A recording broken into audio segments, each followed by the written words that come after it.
Welcome to the Developing Life Podcast.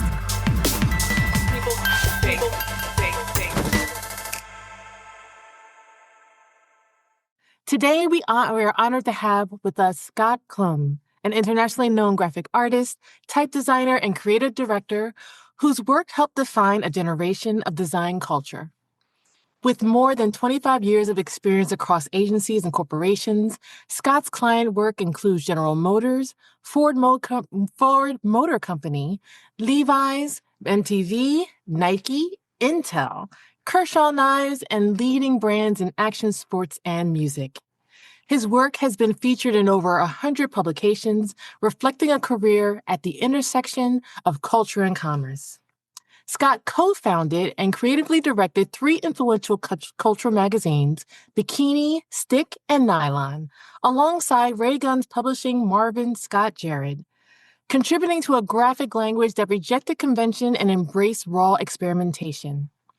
Emerging from the early days of skate and snowboard subculture, Scott also built a parallel legacy in action sports. He was a professional snowboarder and the original team rider for Sims Snowboards, later serving as the original design director at Sims in Santa Barbara and co-founding Moral Sports Snowboards in Salem, Oregon. For over 30 years, he has remained one of the most prolific snowboards graphic designers in the industry. Also known for working with profound materials and building compositions outside the computer, Scott's typographic and graphic arrangements challenge traditional page space and design convention, favoring tactility, tension, and human imperfection over polish. With our host, Heather Crank, Scott will guide us through reflections on creative identity, analog process, and what it means to stay human while navigating in an AI-forward society. Thank you, True. Wonderful. Thank you, True. Welcome, Scott. It is so wonderful to have you on the Developing Life podcast. Thank you, Heather. I didn't tell you this in our previous conversations, but this particular era of design in the late 80s, early 1990s and beyond was something I studied when I was going to California College of Arts in San Francisco. You inspired me. Yeah, that's great. I hear that a lot. I don't mean that egotistically, but I forget about that time that's passed so much. You know what I mean? So yes. And for those of you who aren't familiar with Scott, he is a legend in this particular genre. He is well known for his work across multiple design iterations and experimental typography. And I am incredibly honored to be able to speak with him.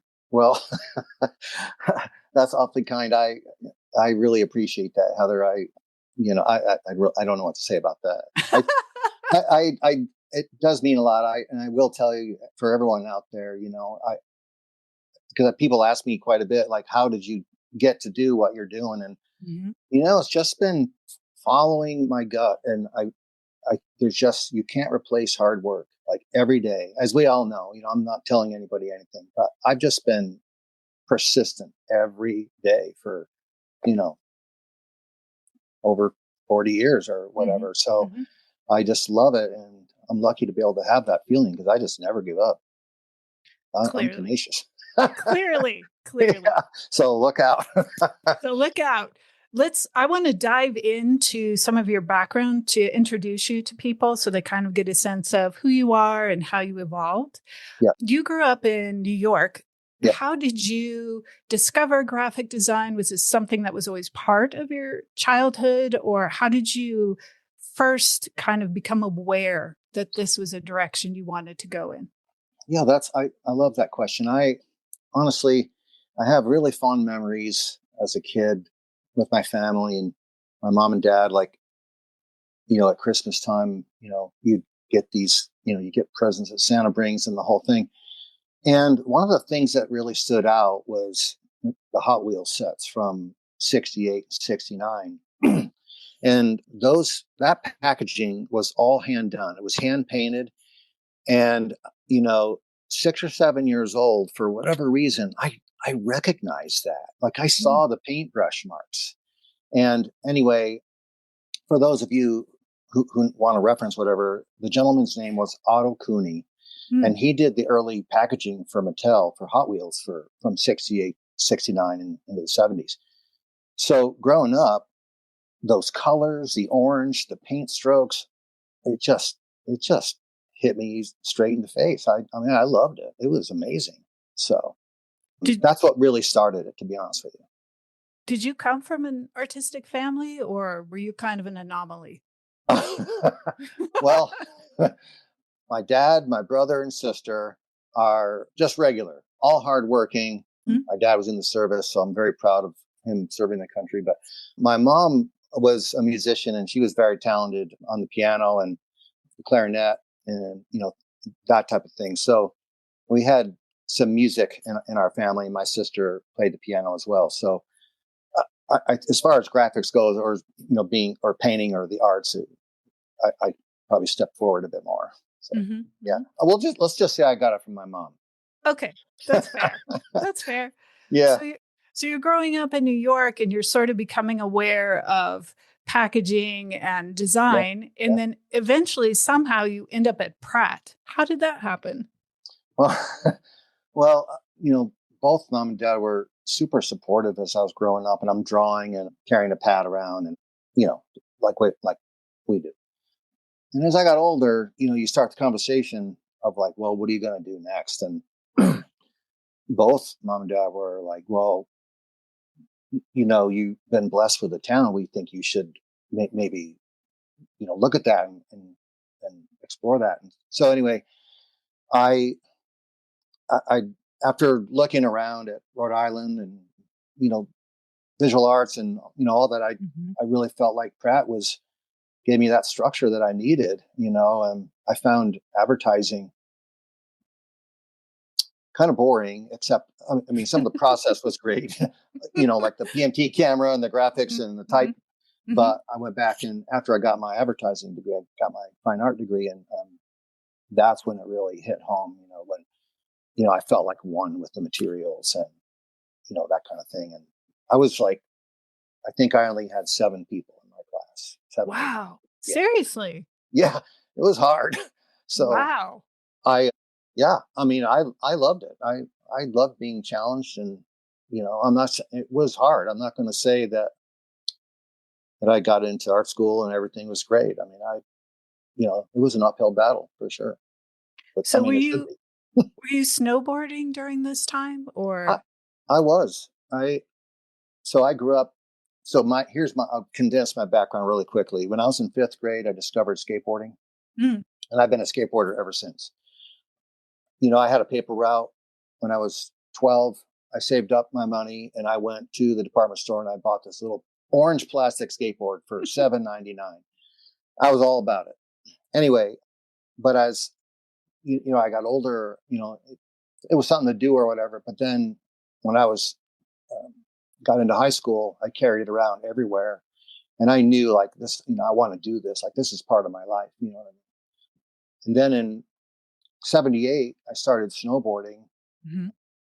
Sims actually had what they called a ski board back then, and they were kind of hard to find. And it was had a yellow base. It was long, like 4.5 feet long, and then with a skateboard on the top with a bungee cord, so you could ride that. So I was in on the ground floor of that, and even in like, it might have been 77 or whatever, I remember riding a snurfer, just a ski you could stand on with a rope.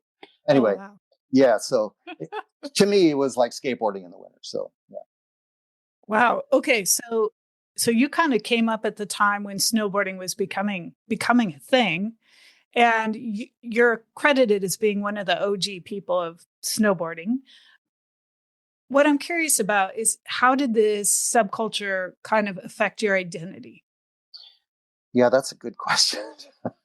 Well, like we all have, right? You start growing up and you decide, I'm going this way, I'm going that way, or whatever. But like I said, when I was in high school, that's all I did was skateboard and look for things. I started riding transition, ramps and stuff when I was really young, and it was an everyday thing. And then you start getting good, and then you get challenged with the idea like, am I going to step over the line and get better and see where this goes? Or am I going to just stay neutral and relax? And my personality is that I'm a competitor. So, in a healthy way, I don't need to win, frankly. So I don't mean a competitor like, oh, I need to be number one.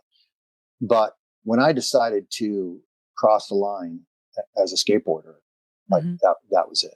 Like it changed my thinking, my head, my breathing, my body, because now I was going to go places and skate backyard pools, skate bigger ramps, go, I traveled all over the East Coast for contests. And that's a whole different mentality than standing on the side watching or being the person at the top of the ramp waiting for your turn, because you live your life totally different. Yeah. When you do that, So I was very comfortable doing that. And that led right into, to snowboarding contests and snowboarding too. So it shaped my person of who I was, because I wasn't afraid of anything, I am, but like I'm not one of those people who holds back, right. I think those things are important. And when you find that confidence bled into my, my career. Yeah. So with design, and why would I feel like if I'm going in for an interview, I've always felt quite neutral. If I don't fit, then I don't fit. I'm fine with that. Yeah, I'm bummed, but like my parents used to say, well, guess what? Tomorrow's another day. Right. More opportunity. Okay, fine.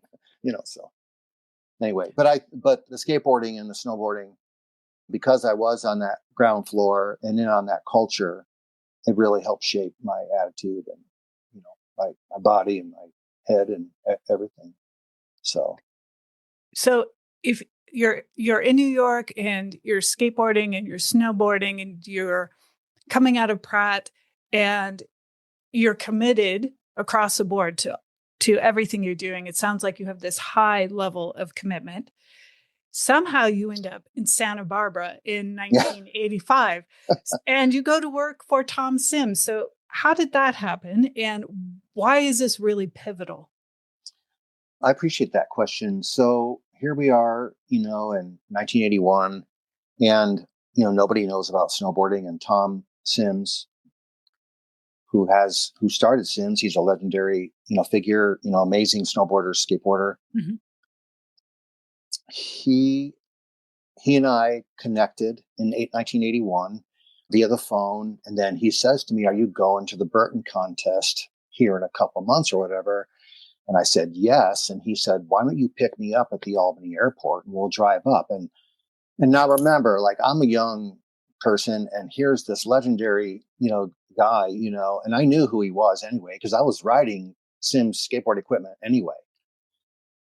But anyway, so I picked Tom up, and that just led into, the next number of years of he and I meeting at the Albany airport in New York, and then going to the early Burton contest. And I did really well, and he put me on the team. And, I was the only East Coast rider, like, for a long time, because Tom had quite the personality. He was very selective, and he wanted, people that ripped skating, like, he knew I was a skateboarder. So there was just forces coming together all the way around. But I was lucky, I was really happy to be with Tom, and, he did a lot for me, and, he passed away in 2012. So definitely take a tip of the hat to him, because, I owe a lot to him. It was great. It was great. And then, so I'm sorry to answer your question. I was going to say, how did he find you in the first place? Oh, the phone call. Yeah. So how did that happen? So the phone call was about me getting that original Sim snowboard, this keyboard. It's the yellow board with the skateboard deck. And as much as I wanted one, because I was riding one of my other friends, another skateboarder friend of mine, I was riding his. Tom talked me out of that one, and a month later sent me a new board that I could ride in the contest when I picked him up. And that's when he put me on the team. So to answer your question,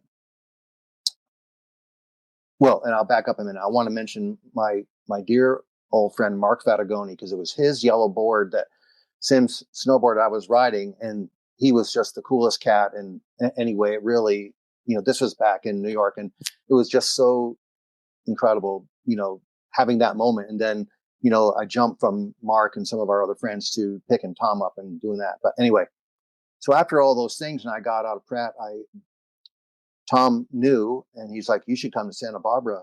And of course, my mouth, drops, and I talked to my parents about it, and, I did it. So went from there. So it seems like he felt like you kind of defined the skater mentality and the creative spirit that was kind of defining what was happening at that moment in time. Yeah. And he brings you out to Santa Barbara. And then can you walk me through how you go from landing in Santa Barbara to becoming the design director at Raygun? Oh, we only have like 40 minutes, right? So, okay. All right. I'll make it really quick. So, okay. Well, okay. I'm in Santa Barbara. Tom licenses his name to Vision Sports, to Brad Dorfman in Costa Mesa, Southern California, which Vision Sports already had the snowboard part.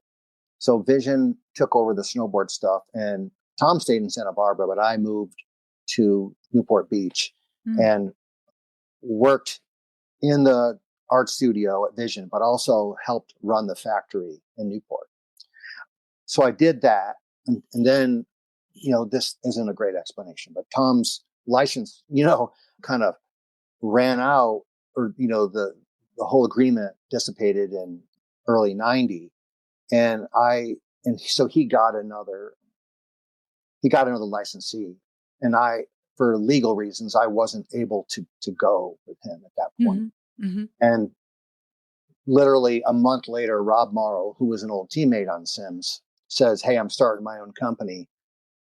I want you to come up and work on it with me in Salem, Oregon." So I literally jumped from Sims, which was a little hurtful because, Tom and I still stayed in contact, but we had so much momentum going at that point, but it just, anyway, wasn't going to happen.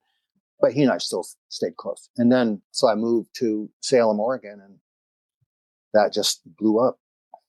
It was, wow. Yeah, it was amazing. So kind of rich points in my life. And, honestly, again, getting back to the confidence and things like that.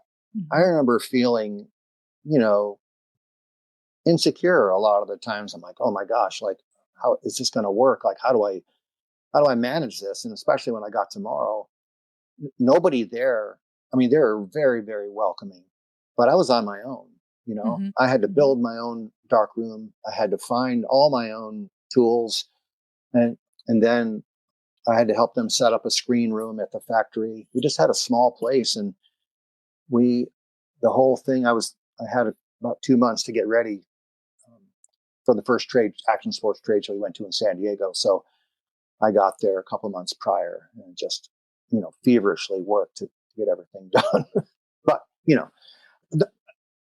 I guess that's where some of the accountability comes from. You know what I mean? To where, and I'm bringing it up because it's such a big contrast today when I see people just, and this is going to be bad of me to say, this is going to come out wrong. I don't mean this.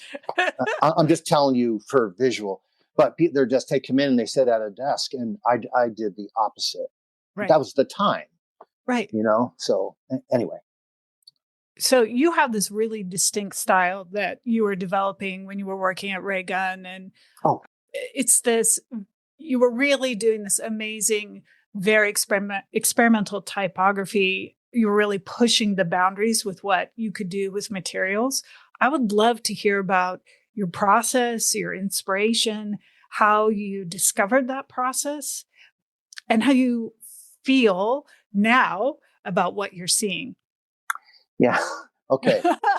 Please guide me, Heather. Okay. I will. Let me back up a second. So when I was at Morrow in 1992, Marvin Jarrett, who is the publisher of Raygun, David was doing Raygun. Marvin was excited to do another magazine. He saw one of my Morrow catalogs and flew to Portland and said, we're going to do a magazine together.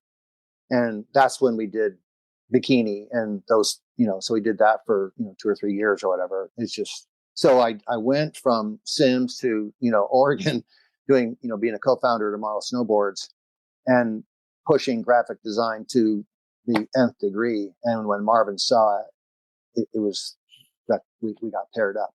So now, so that's how I got to Raygun. But during the time at Raygun and at Morrow Snowboards, here I am. I'll back up a minute. I was classically trained in graphic design to where, we're setting our own type. There wasn't a Mac, and I'm buying Letraset. You work on a project and you go in and get, the Pantone sheets, the Letraset board, the whole thing. And, you're literally manually making everything. And you did that because you were going to shoot everything on what they call a PMT camera. And the PMT camera, they call it's a polymechanical transfer. So what that would do is if, say, you and I made a logo, you'd put it onto that camera, you'd take a photograph of it, and then you'd have a very smooth piece to put on your artboard to go to the ad separator. So when we built all that stuff, I was involved in all these processes in the darkroom with graphics film, setting type, getting stuff, pasting things up.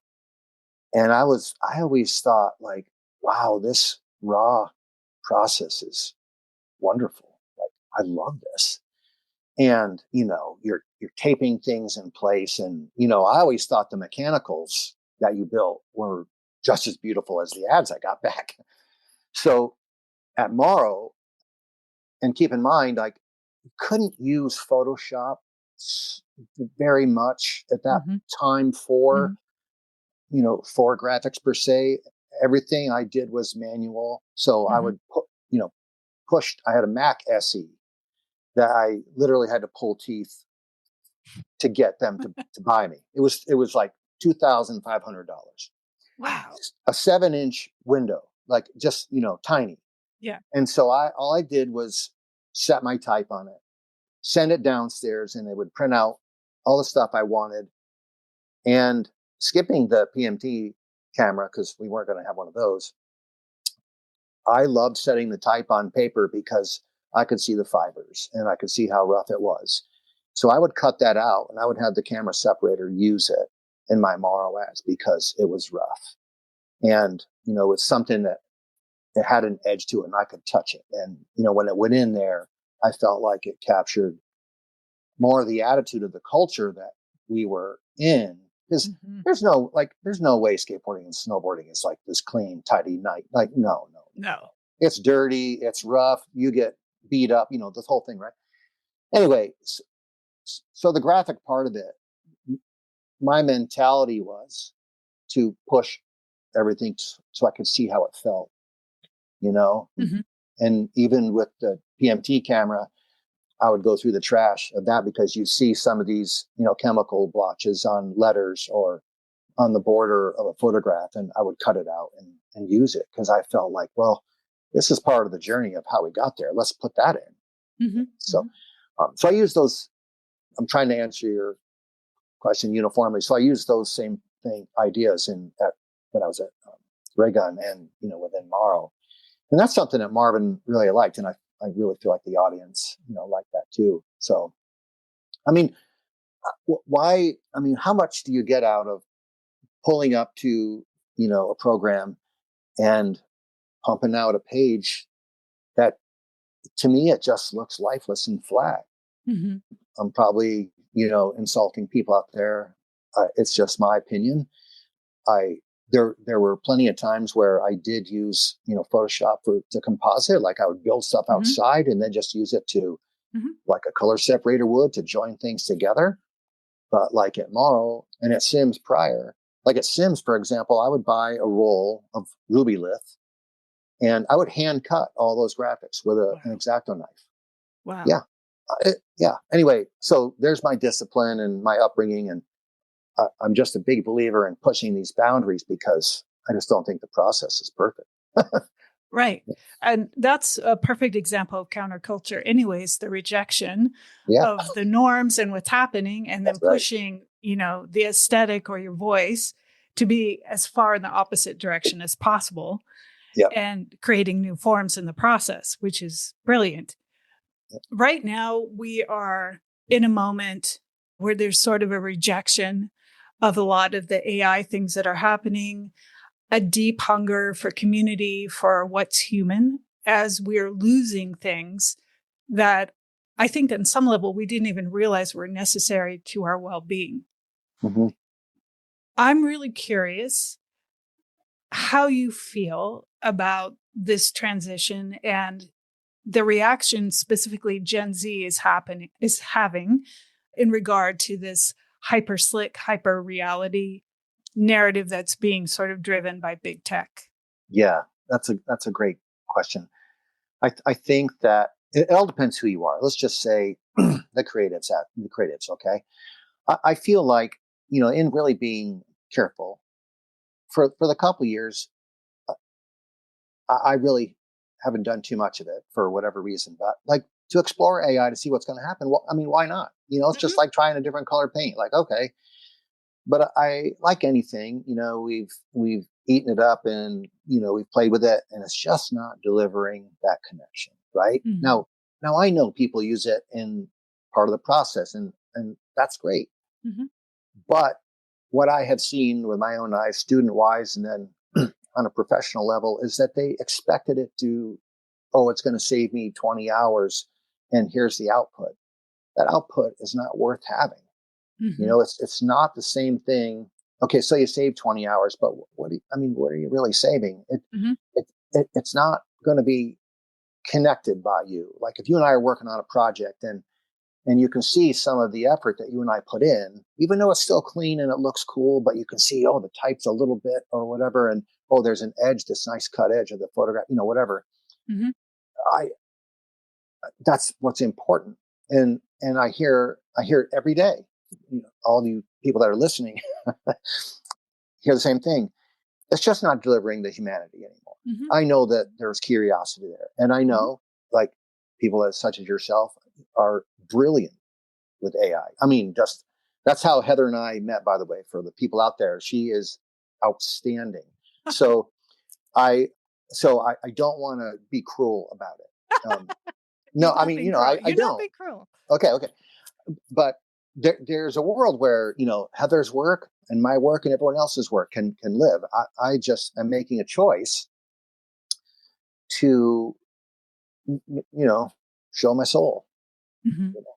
With the tactics that I have. And also, I think it goes way back to me being, classically taught as a graphic designer, which is a term that really went away because it was like this lowly thing. And it's actually not, at the time, if you were a graphic designer, that was a well-deserved title because that means you knew about cameras, you knew about graphic arts film, you knew about color, you knew how to placement, you knew how to handle a page. Like those are all disciplines. Like, yeah, not many people have that anymore.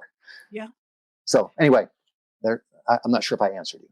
Oh, no, that's perfect. I'm just curious, too, like, is there a place where we can bring the humanity back and hang on to it with the speed at which things are changing? And I really feel like your work, the way you work, your history, and your generation, you're kind of luminaries for a lot of people who are wanting to slow down and kind of take a breath and say, wait a minute, do I really want to let some of these things go?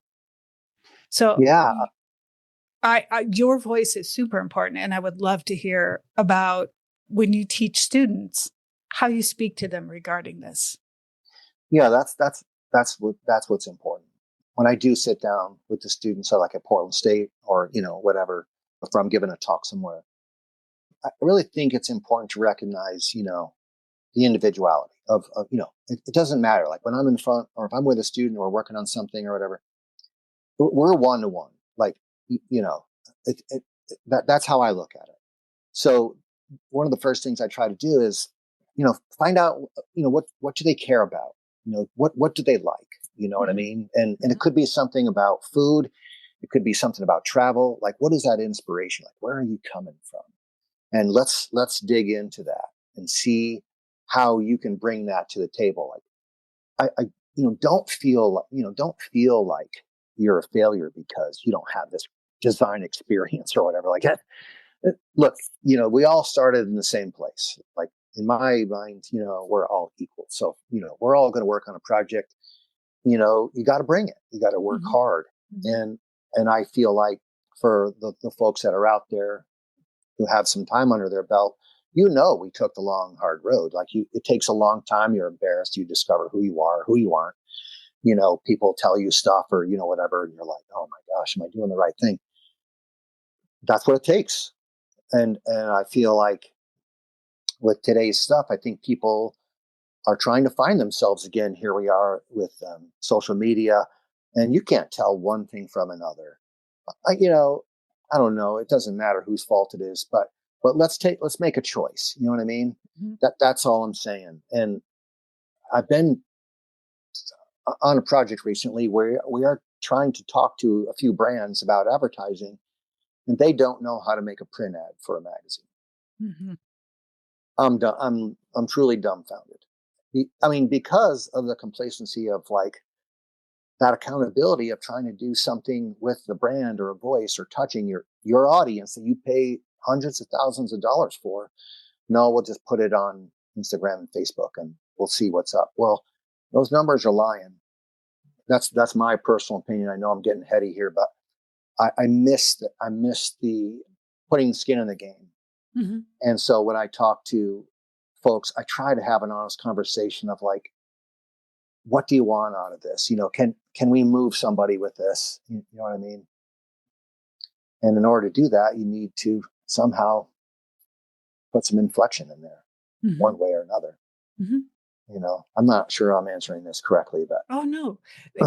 It's actually, that's perfect, because one thing that AI does really well is it produces a lot very quickly, but it, quantity does not always equal quality. And I think what people really want right now is that quality, that human touch. Yeah, I agree. And maybe part of getting there is using AI to source out, the counterparts. And then you can make a mood board pretty quickly. Okay. Again, I'm not saying yes or no. I'm just saying in the end, let's make sure we touch it.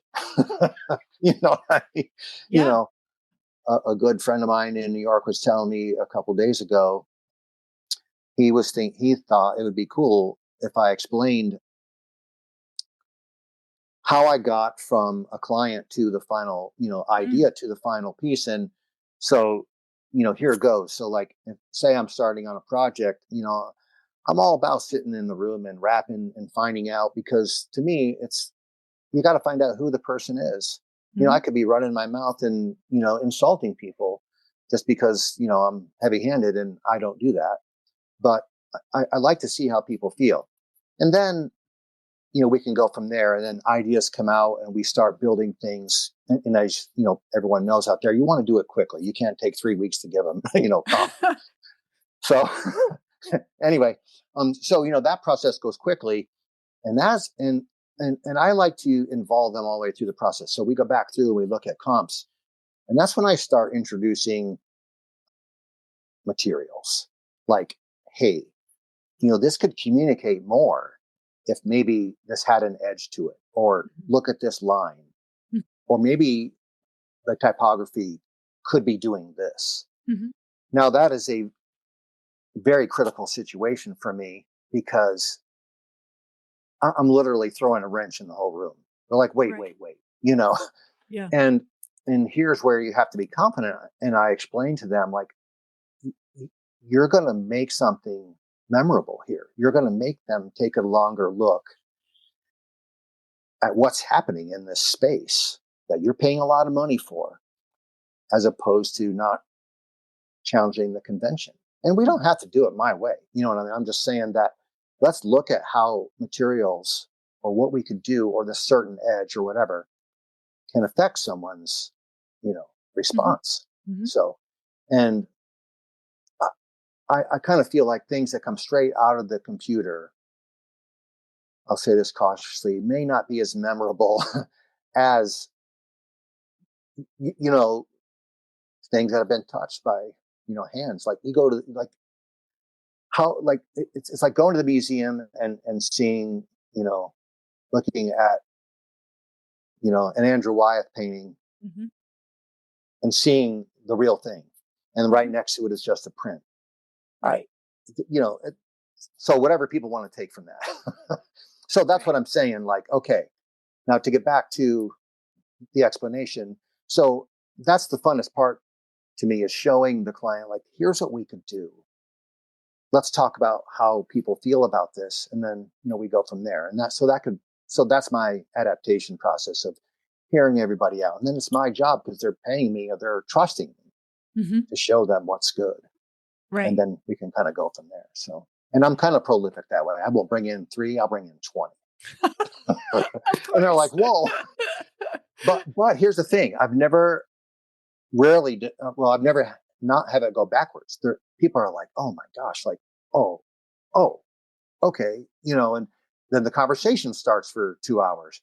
Right. Then you can go from there and then do something final or, whatever. But it usually tips people over the edge and it's inspired. So that's where I'm coming from. That's where I feel like, hey, what people out there may think Scott's crazy.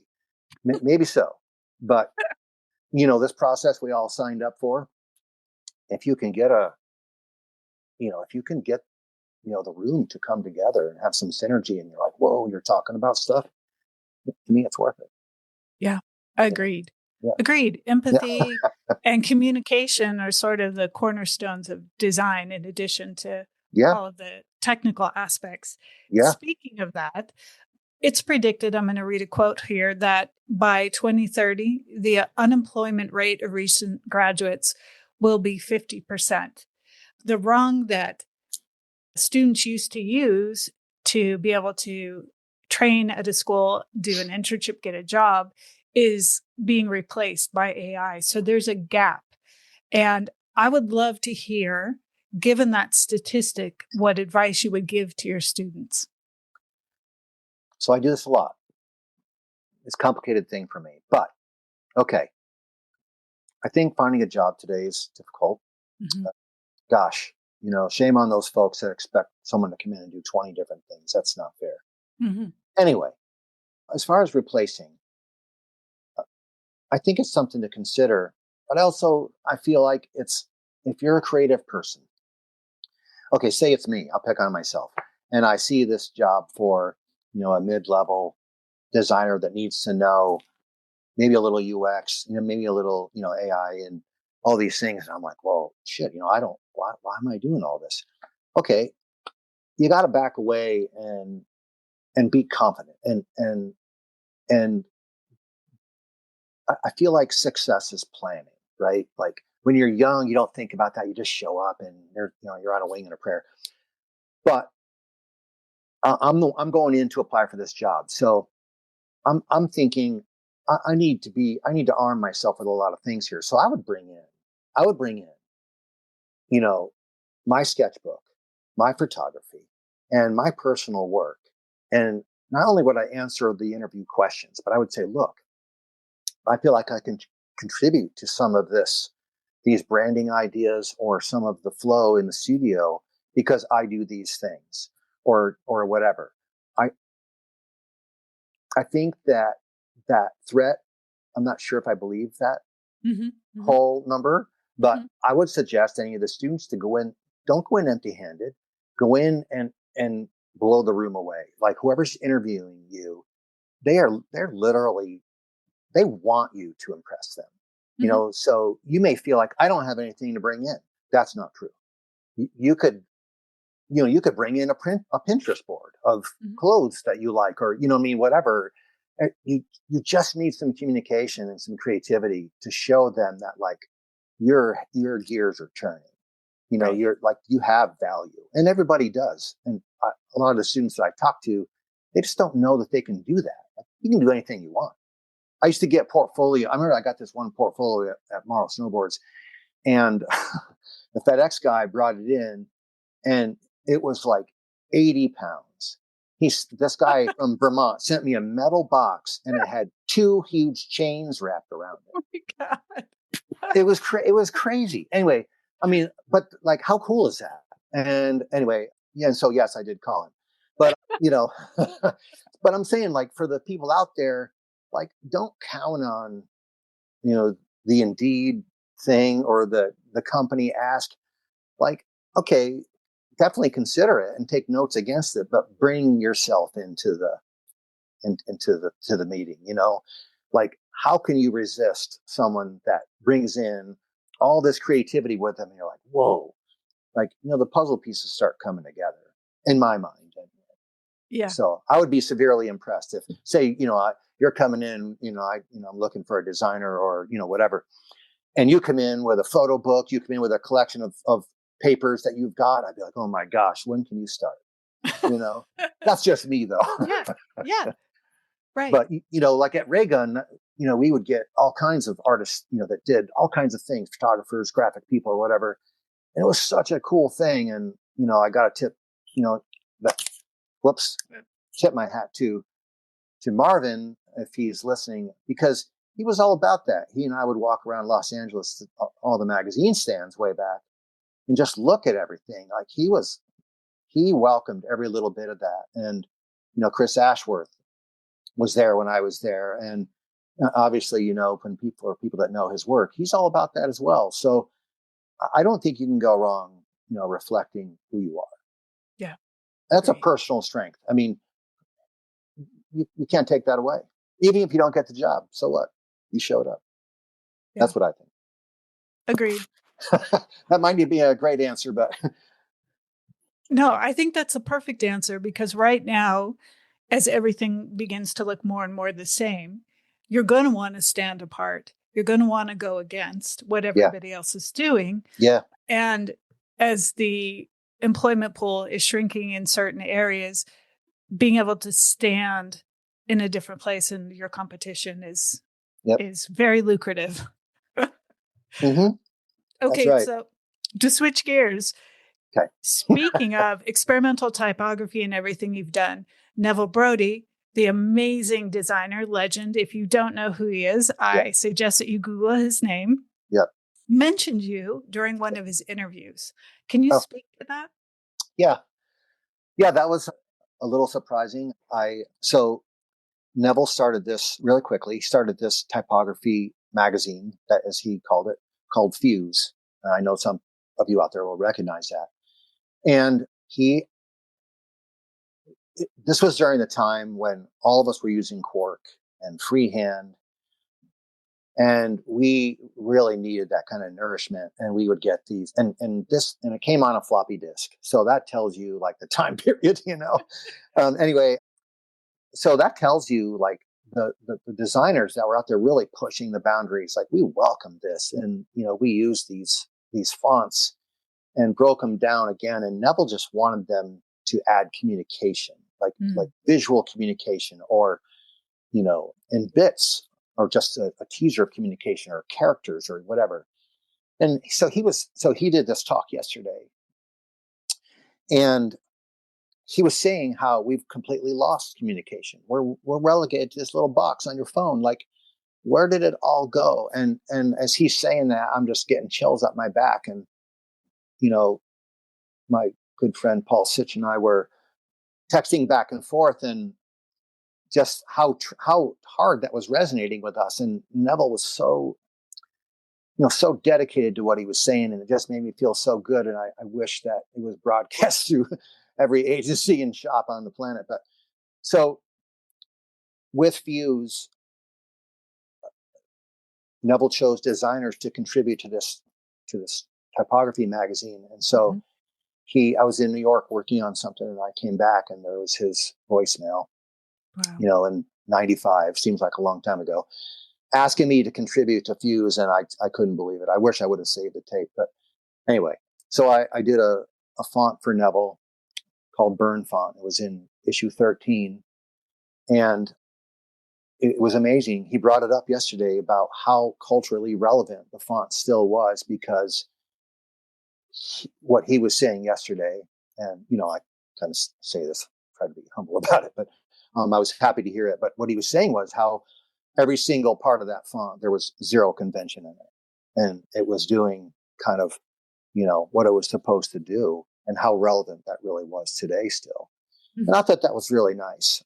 And, it, tongue in cheek, so to speak, because I think all of the designers that were infused did such a great job. And I mean, all the people that we know, and that were leading work that at that point had done stuff in Fuse. But I like that Neville brought that up, just Fuse in general, because that's gone, mm-hmm. And they were even talking about maybe bringing the possibility of that back.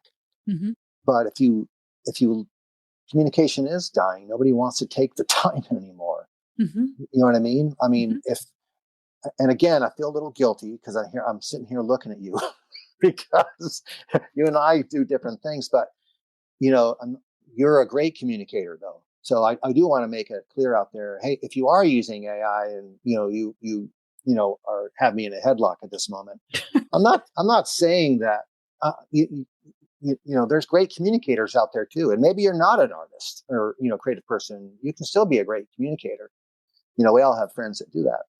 But I think as creative director, graphic designer, or whatever, I don't really care about the names, but communication is utmost. And that's what I meant. Like, once you get the idea, and I go back like with printouts, that's exactly what I'm doing. I'm stepping back from communicating about the brand. Like, I'm really trying to communicate with the people in the room at that moment. Whoever's in there, 3, 4, 5, 10 people, whatever. I want them to see what I've done with their idea, and we can communicate about that, break it down, tear it apart, yes or no, whatever. That is the accountability that I like as a graphic designer. Mm. I do not like, I'll just say it, but like, I do not like, the shortcuts and mm-hmm. the programs out there that eliminate, me hanging it out there. Mm-hmm. You're taking my skin out of the game. Right. You know what I mean? Yeah. Now, then again, I'm thankful for those programs. Sure. So maybe let's just say this way. All right. Use all these programs, and because, the students are going to for sure do that. Mm-hmm. And then you have to, but let's just say this. Don't forget who you are and bring your independent culture to the program. You know what I mean? Mm-hmm. So there's nothing wrong with that. Like, I love it when I go in and I see designers and they're working on stuff. They have a couple programs open or doing things, whatever. And then over here to the right or left or the other table are their notebooks and pieces of ephemera that are out. I'm like, oh, wow. Okay. I know where you're coming from. So right. You can merge that. Yeah. You see their thinking and their process. You get a sense of who they are. And that's what makes it so special. Yeah. You can still do it all. I mean, whatever, that didn't sound right, but you can embrace these programs out there and, still use them to your advantage. And I mean, a good friend, Matt Mahurin, I mean, look at his work. I mean, he uses all kinds of programs like that and, says that, but look, if you know him and the journey he takes, his work reflects that. That's what I'm trying to say. Right. So, yeah. Right. Okay, so speaking of AI, you recently worked on a project called Agentic AI for the company called Arrived. I would love to hear about this project. Yes. Okay. So they talked to me about a release video, and the gentleman I work with, Anurag, he is exceptionally creative, and he is the CEO of this company, AI Arrived, and he just literally asked me to push it 10 times out of the box. Mm. I was like, whoa, okay. And, I want to tip my hat to him because, like I say, he was amazingly supportive, and he's exceptionally creative and a great person to work with. But interesting contradiction about this whole thing. So there's another artists that helped create some of the pieces in there that we used from the website. The pieces I used were all hand-built printouts that I built here in the studio behind me. Wow. And then I put them up, and then I shot them in log color space. And I did all of the effects in camera. Wow. So here I am practicing what I preach. Yeah. So, all of the type in there, all of that was hand printed and then, rephotographed and then mastered in post, color wise. But I tried to keep things as gritty. Well, I shouldn't say gritty, but as analog as I could. So if I wanted like some selective focus or whatever, I actually had glass that I would wave in front of that lens. And I would count it down and then, pull it away or, whatever, all in camera stuff. And, honestly, again, thanks to Anurag and the team that arrived, I mean, it was a really cool piece. I mean, the pace was good and you want to look at it more than once. So anyway. Yeah. Yeah. So that's how it went. Yeah. Thank you. So again, those worlds were colliding and I think that they work together, and when I do work with them, they send me stuff that they've done in AI and they always will tell me like, okay, this is just suggestive. Like you're the creative, like these are my thoughts. So let's back up just a second. Like here's a cool use of AI to where,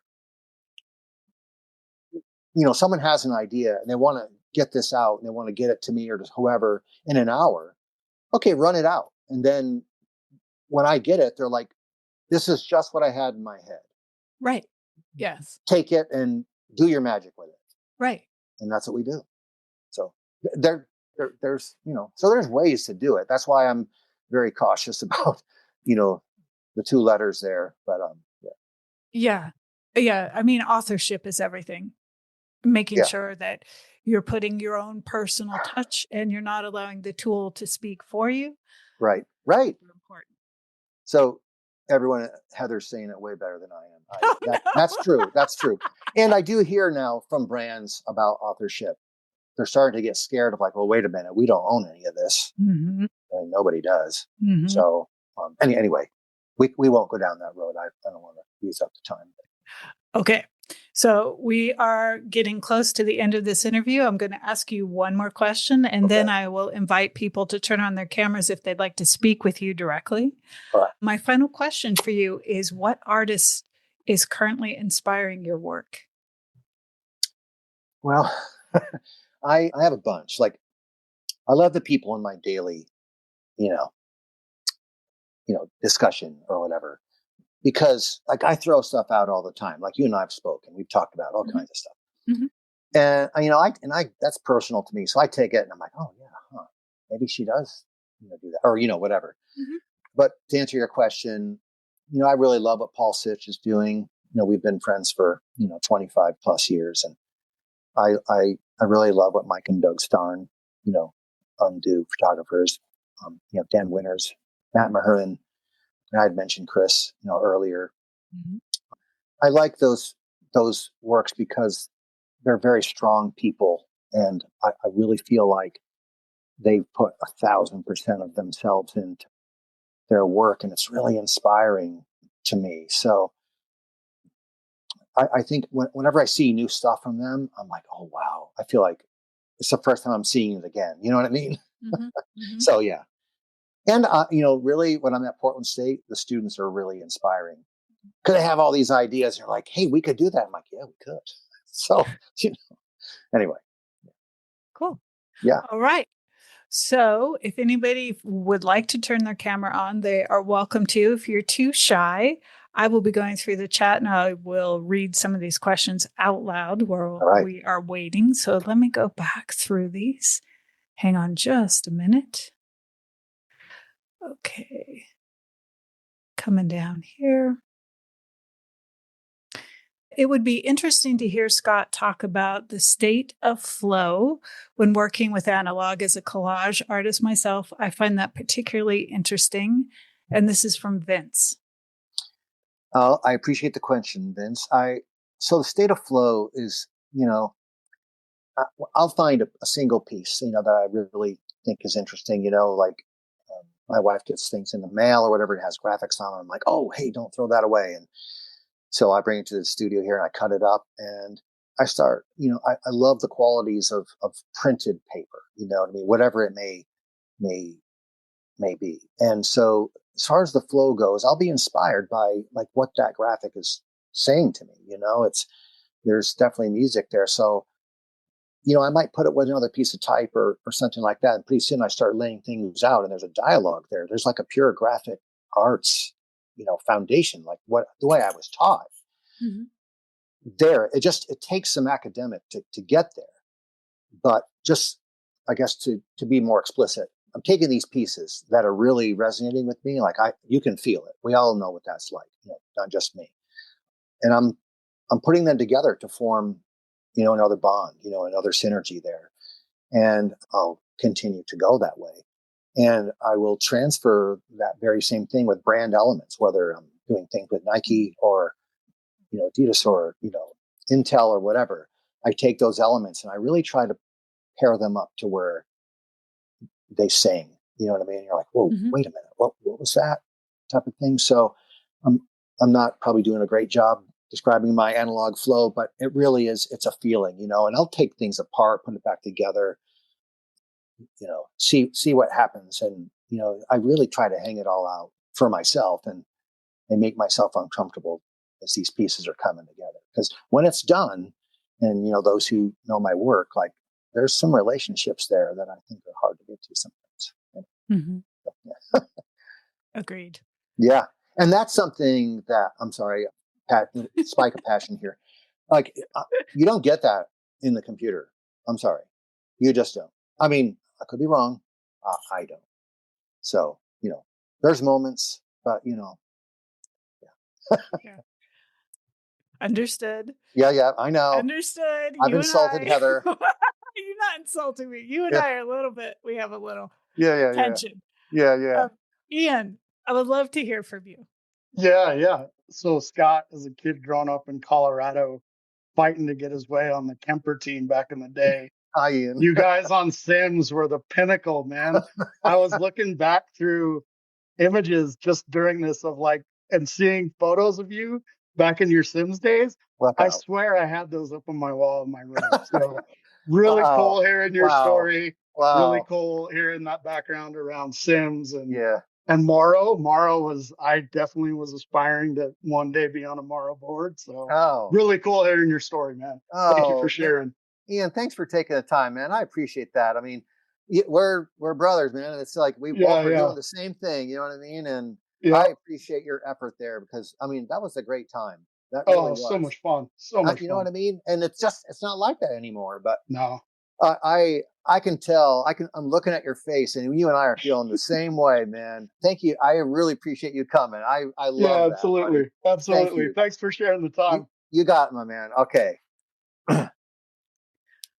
All right. We are right at 1:00. So I'm going to give anybody else who would like to have the opportunity to speak with Scott directly.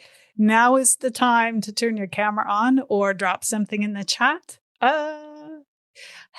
Oh, and we've just posted some of Scott's work in the chat as well, if you'd like to check that out. If you're not familiar with him, Devron. Yeah, so Scott, I would love to end on asking you. I know that before the episode started, we were touching on just the state of human connection right now. I had an interesting take a few weeks ago. I feel like we're all focused on social media and the division there, kind of the distance and working from home. But it was a little more granular, and that, even things like DoorDash and stuff now, when you're sick, is removing the human element of your friend or your family member coming to, bring you food and check in on you on a personal level. So I'm wondering, from your perspective, what you think the impact of the lack of connection has, especially as it concerns creativity. And then I would love to know, what you enjoy doing to keep, yourself connected on a human level, and any tips you have for us right now. Well, I appreciate that. And yeah, I mean, I feel like and on one hand, I love the social platforms. like you're like, whoa, like here I am talking to you and everyone else out there. Like, that's really cool. The conversation I have almost daily now, that it's taken away the effort. You know what I mean? For example, go out in your car and seeing your friends at the restaurant or down the corner getting a slice or whatever the thing is. Like I love that. So, but these conveniences that we have because of technology, I almost feel like are too good for human beings because we take advantage of them. And then, 5 years down the road, you're like, oh, I don't know. I haven't seen Davron in 8 years. Like, I wonder what he's doing. And, shame on me for doing that or whatever. Creatively though, I'm finding out more and more and more that people are losing sight of, like I was saying earlier to other, putting skin in the game. Like, oh, we don't need to do that. It's already right here, or whatever. You're losing that connection. Like you should struggle. You know what I mean? Like I was talking with my good friend Steve this morning, and we were talking about people who will ask questions and they come right back with an answer. And we were just, tongue in cheek going, well, maybe it's good not to have that answer right away, because there's so many things that could happen, like about an idea, like, so, if Deborah, if you have an idea, like, and I answer right away, I'd be a little concerned about that. Like, let you have that moment. Like, let's talk about it. You know what I mean? And I think some of the social platforms or whatever, as much as I love, Instagram or whatever, because of the connection, it's taken away that, and it's also taken away our connection. Kind of like Neville was saying, like, where is that communication value? You know what I mean? That's super important to me. And so now I appreciate you guys having me and talking about the analog rebellion. And that's true. I think not only physically, but mentally too. I'm running into, more and more and more people aren't making work because, well, it won't fit on Instagram. Like we're not, no one's going to see, whatever the excuse is. And I'm like, wait a minute. I almost feel like we need to shut it all down and look at it again. Another good friend of mine, talks about those numbers, in branding and for companies, and how much of that is actually true. I don't think very much of it anymore. When I couldn't tell you what I see on Instagram anymore. I pay attention to the artists, but the ads, they're mixed in with so many other things, and there's no creative to them. So I think because of these things, and because we are, groomed to do things on a daily basis with that crazy phone, I'm guilty as well, but we're losing it. So to answer your question, I love going out. I'm still skating, snowboarding, and so I love getting out and being gritty, losing my breath, doing all those things. But I work in the studio every day. So, and I talk to people all the time. So I purposely stay active just because, I believe in it.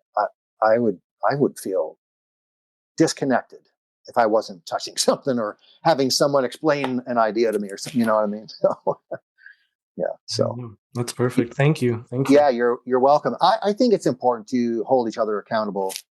Heather and I have been doing that for the last week of just like, hey, having different conversations. And I love hearing her opinion or your opinion, Davron, or anyone's.